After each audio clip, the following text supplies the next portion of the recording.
What is tweaking? Tweaking is typically in reference to massive stimulants like crystal meth.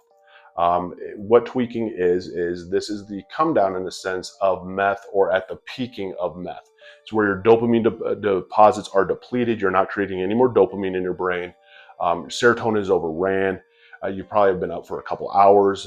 Common things with tweaking is you can start self-harming because of the physical hallucination. So you start picking at your skin, thinking shit's in your skin or it just feels weird.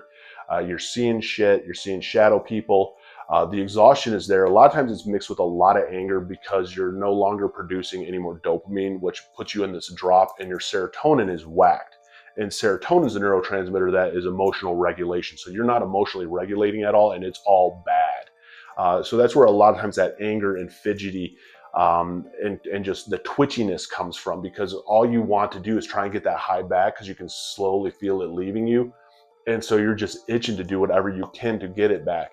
And tweaking is usually when especially a crystal meth addict is very open to any substance because they're trying to stop that feeling, which is scary. I mean, so that's where IVing gets into play sometimes.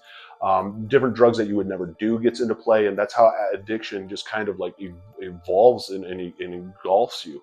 And that's the insanity behind it, and that's why I share. I mean, I share for educational purposes only. I've been around a lot of people when they're tweaking, man, and they're kicking. Kicking's a little bit different because that's more opiates than it is when it comes to crystal.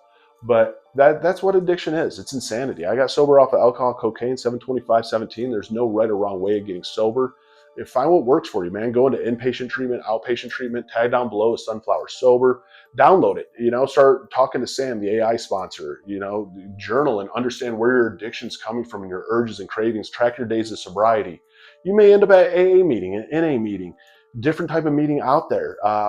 Find a doctor, a therapist, get on the right medication, do it all and then some. There's no right or wrong way. It's your way, one day at a time. And for the one fighting through it right now, I'm proud of you. Don't give up. It gets better.